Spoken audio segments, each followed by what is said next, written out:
আলহামদুলিল্লাহ, পবিত্র জুমার দিনে সকলকে চরমনাই ঐতিহাসিক মাহফিল ময়দান থেকে জানাচ্ছি আন্তরিক শুভেচ্ছা অভিনন্দন।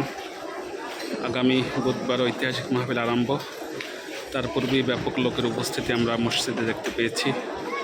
জুমার দিন সাধারণত লোক বেশি হয়, তারপরেও বহিরাগত কাফেলার বিভিন্ন দেশের মুজাহিদ ভাইরা এসেছে, মাঠে জায়গা রেখেছে। সে সকল ভাইদেরকে আমরা দেখতে পাচ্ছি। আলহামদুলিল্লাহ, আমি যে সমস্ত ভাইরা দূরে রয়েছেন সবাইকে ঐতিহাসিক মাহফিল ময়দানে আসার আমন্ত্রণ জানাচ্ছি। আগামী 1, 2, 3 এপ্রিল 2026 ঐতিহাসিক মাহফিল আরম্ভ হবে। যে যেখান থেকে এই ভিডিওটি দেখবেন, প্রচারের লক্ষ্যে বেশি বেশি শেয়ার করে দাওয়াতি কাজ চালিয়ে যাওয়ার আমন্ত্রণ জানাচ্ছি এবং আমার পেজটি ফলো দিয়ে সঙ্গে থাকার আমন্ত্রণ জানাচ্ছি। সবাই ভালো থাকবেন। আল্লাহ হাফেজ।